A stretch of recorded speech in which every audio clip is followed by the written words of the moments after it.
Gracias Bienvenido. por invitarme. Buenas tardes. Mucha tensión veo. Nerviosismo generalizado, describió Bloomberg. ¿Así lo sentís? Sí, desconcierto absoluto en las autoridades, ¿no? No solamente la pelea interna, que es más bien un tironeo político, sino la inconsistencia de las soluciones que ofrecen, ¿no? Recién, esta mañana parece que Pelle estuvo dando declaraciones en una radio y según Pelle las medidas funcionaron. Dice, siempre que el Banco Central aplicó estas medidas fueron exitosas, ¿no?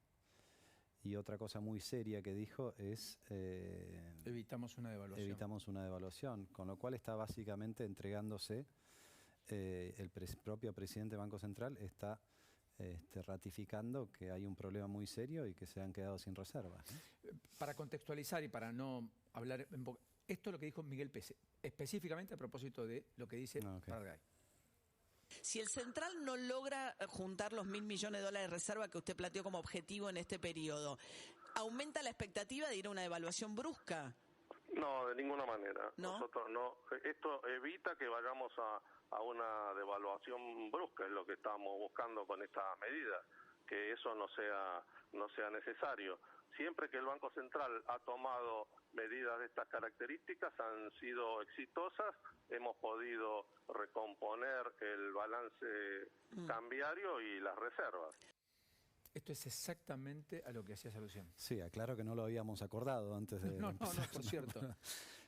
Sí, pero es muy preocupante, ¿no? Cuando o sea, esto particularmente, ¿vos crees que describe cómo el Banco Central ya tiene poco instrumental de fuego, digamos? Bueno, y lo que hicieron fue el hachazo de frenar las importaciones durante 3 meses, ¿no? Básicamente el anuncio de ayer fue a todo aquel, salvo las pymes por un monto relativamente pequeño, hasta $1 millón. Hasta $1 millón.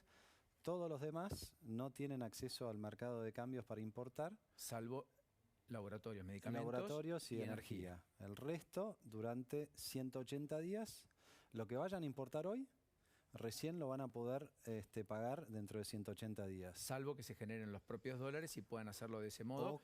O que consigan un préstamo afuera. Pero básicamente lo que está diciendo el Banco Central es, todos ustedes, con las excepciones que vos mencionaste, durante 180 días no pueden contar con dólares. Por eso ayer el Banco Central compró 250 millones de dólares. Hoy 150 millones. Para contextualizar, Paulino, hoy en día estamos en un ritmo de importaciones de alrededor de casi 7.000 millones de dólares por mes. O sea, eso por día hábil te da alrededor de 300 millones de dólares. Entonces, lo que para Pelle es un éxito es haber frenado por completo la ventana comercial de importaciones que cualquier país del mundo necesita para funcionar. O sea, no es inocuo, por lo que deduzco de tus definiciones. Vos entendés que va a haber impacto en la producción y por lo tanto va a haber alguna escasez adicional y como consecuencia aumento de precios. Las dos cosas. Esto es recesivo porque le quita insumos a una cadena productiva que hoy día está integrada con todo el mundo. No es tan sencillo decir, bueno, usted deja de importar y yo cuido mis reservas. Tiene consecuencias, ¿no? Y también tiene consecuencias en el sentido de que incrementa los costos de producción, porque el que lo pueda importar va a tener que pagar una tasa de interés por conseguir los dólares afuera, o va a tener que acceder, como empieza a suceder, al mercado alternativo. Por eso subió el contado con liquidación. 2.50 casi, tocó 2.55. Y todo eso implica más inflación, no menos inflación. Ahora, hasta ayer, por lo menos, todos pensábamos que el gobierno había entendido que el principal problema era la inflación. Y toman una medida que provoca más inflación y provoca recesión. Se ha sentido opuesto a lo que debería haber Y encima sale en radio a autocongratularse de que son exitosas las medidas. Entonces, realmente es un desconcierto absoluto, ¿no? ¿Cuánto paga de tasa alguien que quiera buscar esos dólares para importar afuera, para financiarse y que no se los pida al Banco Central hoy? Con un riesgo país arriba de 2.500 puntos básicos. Y bueno, es muy difícil, es un plazo, para que la tasa sea más baja tiene que ser un plazo mucho más corto. Lo que pasa es que ya le están poniendo 180 días, ¿no? El Banco Central te está diciendo, yo en 180 días no los vengas a buscar. Entonces, como mínimo tienen que salir a pedir por 6 meses. ¿Y eso qué es hoy en tasa en hoy dólares? El crédito comercial, quizás una empresa de primera línea puede estar en 15%. Y una pyme que importa más de $1 millón de dólares. Ni siquiera tiene acceso a eso, no lo tiene. 15% en dólares es descabellado, aún en esta economía cuyo costo del dinero es más caro. Exactamente. Mundial. Sí. A todo esto, digamos, no me escapa que vos has trabajado mucho en el exterior, etcétera, y conocés mucho el tema de deuda. Hay una presión adicional sobre dólares que se está posando en la mirada que están teniendo muchos analistas de lo que está pasando en los juicios que todavía Argentina tiene abiertos en los tribunales exteriores. Te voy a pedir un minuto nada más porque quiero hablar con Sebastián Maril, que es uno de los tipos que más sabe de esto, que hoy advirtió que la jueza Loreta Presca ya tiene o ha hecho planteos de nuevos discoveries a la Argentina por las demandas todavía no pagadas por la Argentina y que podrían implicar algún estrés adicional en las reservas del Banco Central. Sebastián, enorme gusto de saludarte. ¿Cómo estás? ¿Qué decís? Buenas tardes. Paulino, ¿cómo estás? Gracias por invitarme. Faltaba más. ¿Qué es exactamente lo que ocurrió hoy para contextualizar? ¿Sobre qué contexto además se da? A ver, esto viene del acuerdo que hizo aquí el exministro Alfonso con los acreedores internacionales y allá por el 2016, en los cuales Argentina emitió deuda para pagar a los famosos holdouts y muchos de ellos no cobraron todavía. Existen 4 acreedores por ahora que se han presentado: Atestor, Master Value, Trinity Investment, Bainbridge y un acreedor individual. A ver si podemos mirar la placa mientras, perdón, estás hablando. Ahí está, perfecto. Correcto. Así nos ayudamos y nos apoyamos. Ayudarnos a leer esto. Lo que estamos viendo son acreedores que aún no cobraron ese acuerdo que realizó el gobierno de Mauricio Macri, y como Argentina no está pagando, busca que las Cortes los obliguen a pagar. Como eso no está ocurriendo, empezaron discoveries de activos argentinos en el exterior para poder embargarlos. Ya en noviembre del año pasado, el primer fondo, Atestor Master Value, encontró 32 millones de dólares en la Reserva Federal de Nueva York que Argentina tenía de los bonos Brady, si mal no me equivoco, y pidió embargarlos a la justicia norteamericana. No sabemos si eso ocurrió. Lo que ocurrió el día de ayer es que este acreedor individual, el de abajo, que tiene bonos en euros, pidió buscar activos en el Banco Nación Argentina de Nueva York, y la juez Presca ordenó el día de ayer una especie de allanamiento del Banco Nación en la ciudad de Nueva York para buscar activos, cuentas, documentos que puedan servir como forma de pago. O sea, Roberto Fiore es un individuo que tiene bonos de la Argentina por casi 2 millones de euros, ¿correcto? Exactamente. Y a esto se le suma el juicio por la expropiación de Aerolíneas Argentinas, que ya el demandante tiene fallo favorable en el CIADI. Argentina no pagó, fue a la Corte del Estado de Delaware para que un juez obligue a Argentina a pagar. En ese caso se encuentra en proceso de discovery, ya que los demandantes están buscando activos argentinos en el exterior para poder cobrar. ¿Qué es un proceso de discovery, Sebastián? Discovery es un proceso muy común en Estados Unidos que aplica a cualquier tipo de juicio criminal, civil, familiar, en el cual ambas partes intercambian información de manera obligatoria y bajo declaración jurada para que beneficie uno a otro en los argumentos que exponen ante el juez. Ese discovery le permite a ambas partes presentar un caso mucho más sólido y convencer a la juez o al juez, en este caso, que falle a favor de ellos. ¿Vos crees que Argentina tomó la decisión de no pagar y que por lo tanto esto va a ser acumulable y que esto va a tener un litigio y por lo tanto más restricciones eventualmente futuras? Aquella idea de la fragata Libertad embargada vuelve sobre nosotros. Exactamente. A ver, es un pequeño dolor de cabeza porque los montos, bueno, no tenemos reservas, pero los montos no superan los 600 millones de dólares en total, y al no pagarlos acumulan intereses y se vuelve un gran dolor de cabeza para la República Argentina. Y si seguimos sin pagarlos, se van a juntar con otros fallos que están a punto de salir, el más notable, el juicio por la expropiación de YPF y los cupón PBI, que eso sería el año que viene. Y si no los pagamos, se van a acumular y vamos a encontrar un gran problema de cara al próximo gobierno, que no solamente va a tener que lidiar con este problema, sino con tal vez una reestructuración de la deuda. Enorme abrazo, Sebastián, como siempre. Un placer. Gracias por invitarme. Hasta la próxima. ¿Qué cosa es esto en la Argentina, no, Alfonso? Los problemas se van repitiendo, ¿no? Sí. Ayer decía Carlos Pagni, creo, ¿no? Aquí en esta pantalla. Rusia no paga un bono de 100 millones de dólares y hay que ir a Rusia a buscar cobrarlo bajo legislación rusa. Alguien fue y tomó plata, le prestó al Estado ruso. Y la tasa, digamos, y el costo es menor que la Argentina aún litigando en los tribunales de Nueva York. Porque Argentina toma préstamos y los inversores le prestan solo a condición de que los tribunales a los cuales deben recurrir son tribunales en los Estados Unidos, bajo legislación norteamericana, no en la Argentina, con jueces argentinos. Y así todo, Argentina es más caro que Rusia, en guerra. Sí, o ponerlo al revés, el valor de la cotización de los bonos argentinos es menor que un bono ruso defaulteado, ¿no? Y esto es un recordatorio del engaño que fue la reestructuración de Martín Guzmán, porque... ¿Vos crees que fue un engaño? Bueno, la manera en que lo presentaron, ¿no? No sé a cuántos engañó, pero básicamente desde que avanzaron con esa reestructuración, Argentina tiene menos acceso al crédito internacional, no más. Y los bonos valen menos que antes de la reestructuración. O sea, el mercado le está diciendo, usted no es un sujeto de crédito, básicamente. Y el objetivo que uno tiene siempre en una reestructuración es, por supuesto, aliviar la carga de la deuda si la deuda se hizo impagable, que es una pregunta que hay que hacerse antes de entrar en la reestructuración, pero supongamos que la respuesta a esa pregunta era afirmativa. Bueno, muy bien, bajemos la carga de la deuda, pero el segundo objetivo es recuperemos el acceso al crédito, ¿no? Argentina hoy no tiene acceso al crédito. Vos hablábamos de las importaciones. Otra de las cuestiones que está pegando sobre las reservas es las deudas del sector privado en dólares que van venciendo y el Banco Central le dice, no, te doy solamente el 40%, te doy el 25%, y entonces eso genera mucha presión sobre las reservas.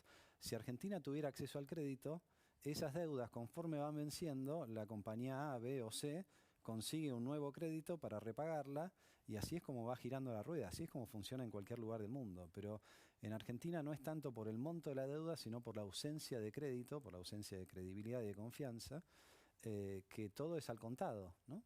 No hay, Sí. no hay países del mundo que está contando las reservas a ver día por día cuántas me quedan, ¿no? Es solamente Argentina. ¿Es una economía bimonetaria?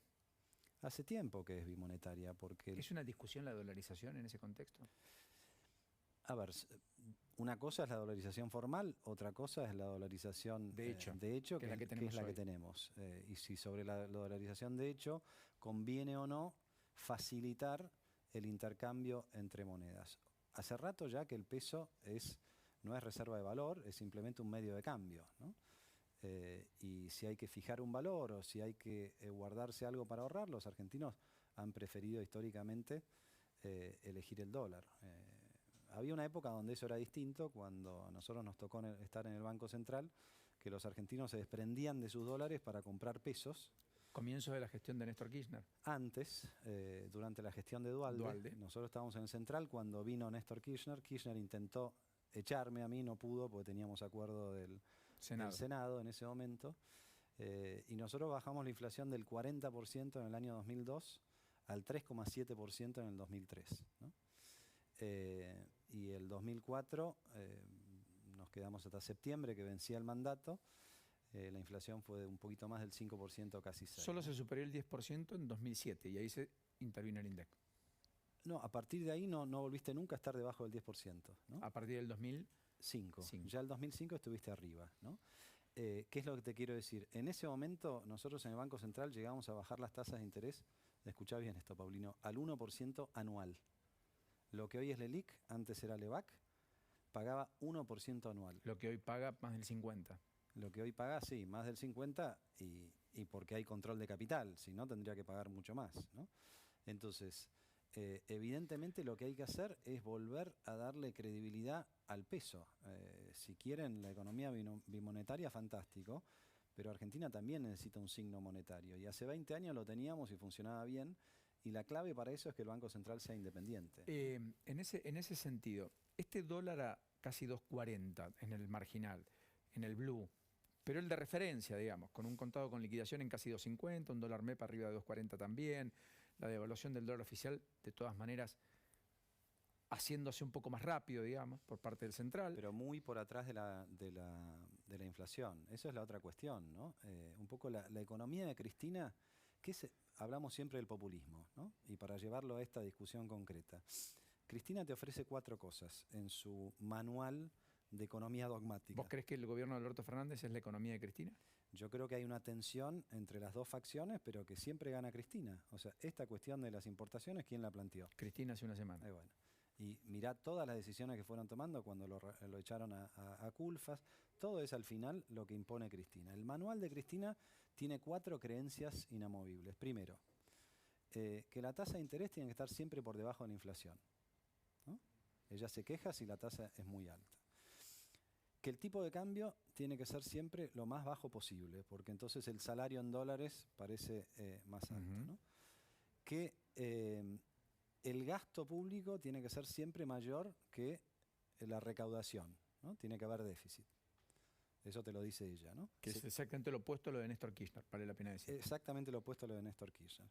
Y que las tarifas tienen que ser bajas, en lo posible regaladas. Subsidiadas, porque eso apuntala a la producción y no le quita a los consumidores, dice Cristina Fernández de Kirchner, poder de compra. Bueno, repasemos cada una. Si la tasa de interés es negativa, a nadie le conviene ahorrar, porque si yo ahorro ahora en un plazo fijo y lo voy a buscar dentro de 30 días, 60, 90, lo que sea, cuando lo busque, el poder de compra de ese ahorro es menos que ahora. Entonces conviene consumir. ¿Eso qué te lleva? Si no hay ahorro, no hay inversión. Si no hay inversión, no hay proyectos, no hay empleo, no hay crecimiento, no hay desarrollo. No hay más productos, quiero decir. Hay menos producto y por lo tanto la demanda tensiona a precios y todo aumenta. Ahí tenés. Después, cuando hay déficit estructural y permanentemente, se acumula deuda, ¿no? Entonces el problema del endeudamiento es la propuesta de que siempre haya déficit, ¿no? Cuando las tarifas son regaladas, eventualmente te quedás sin energía, ¿no? Y la cuarta, que ahora se me está escapando, ayúdame vos, también tiene su consecuencia. La cuarta era el gasto subiendo más rápido. Esa ya la dije. El gasto, el tipo de cambio. El tipo de cambio atrasado. Que es lo que te valoriza los salarios en dólares, Te valoriza los salarios en dólares, pero es que lo que provoca que las exportaciones crezcan más lento que las importaciones. Es el tipo de cambio pisado de hoy igual. Obviamente, casi. Pero mira, desde que asumió Alberto Fernández, la inflación le ganó por más de un 30% a la devaluación del tipo de cambio oficial. O sea, ¿vos crees que todavía hay tiempo para el tipo de cambio oficial subirlo? No, yo lo que digo es que con esta política no te sorprendas que te quedás sin dólares. Eso es lo que digo. O sea, si vos estás castigando al exportador, no solamente por la vía del tipo de cambio, sino por las retenciones y por la brecha. El gran tema ahora es la brecha. Yo escucho las explicaciones del gobierno que dicen, no, bueno, pero acá hubo una guerra. Dame un segundo y te explico los números de la guerra. Dale, lo último. Sí, lo último, cerramos. Desde la guerra subieron mucho los precios de la energía y los precios de los commodities agrícolas. Correcto. Por un lado nos ayuda, correcto, porque exportamos, por el otro lado nos compromete porque importamos, somos importadores netos de Argentina. ¿Sabes cómo es la cuenta? La cuenta es, en el saldo energético, este año llevamos 1.400 millones de dólares más que tuvimos que pagar, pero en el saldo de las exportaciones de granos, llevamos 1.700 millones más de exportaciones. O sea, si le echan la culpa a la guerra no tiene nada que ver con esto. La guerra en todo caso te dio 300 millones de dólares más. El problema viene por otro lado. Aún si fuese cierto lo que dice el gobierno, que están pisadas las liquidaciones de los ojeros, porque muchos deciden guardar en silo bolsa su producto. Pero eso no es cierto porque podés ver las liquidaciones y vienen liquidando más que el año anterior. Bastante más que el año anterior. En precio, no necesariamente en volumen. En precio y en cantidad. También. Y en cantidad.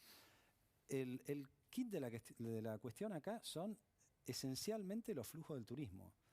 En lo que va del año, el turismo le quitó 1.800 millones de dólares de reservas al Banco Central respecto del año anterior. O sea, lo que los argentinos gastan en el exterior. Claro. ¿Y cómo no lo van a hacer si la brecha es del 100%? Te conviene hacerlo. Obvio. Porque pagás a 130 lo que, si tenés que poner billetes, 240, 250. O sea, están regalando esos dólares y se sorprenden después de que no estén los dólares o le echan la culpa a la guerra que no tiene nada que ver. Por eso yo al principio te decía, el desconcierto es absoluto y total entre ellos. Entonces, los argentinos ven eso y obran en consecuencia, ¿no? Bloomberg dice que se está gestando una nueva crisis de deuda. ¿Crees lo mismo? Yo no diría de deuda porque no hay vencimientos inminentes de deuda. Quizás es lo que le preocupa a Bloomberg. Yo lo que veo es que el problema viene mucho más por el lado de las reservas y por el lado de la inflación. No hay ninguna razón en el horizonte cercano que a mí me haga pensar que la inflación va a bajar, ¿no? Para la gente que nos está viendo, ¿qué inflación estimas en el año, por último? ¿Y con qué crecimiento de la actividad económica? Si es que hay inercia o si va a recesión en el segundo semestre. La inflación pareciera ser que se está estabilizando entre 5 y 6% mensual. Estas medidas quizás en los próximos meses la incrementen un poco Con lo cual hoy ya estás en niveles, anualizás esa tasa mensual y ya estás cerca de niveles de 3 dígitos, ¿no? Cerca del 100%. Sí, hay que ver cómo es el recorrido de todo el año, ¿no?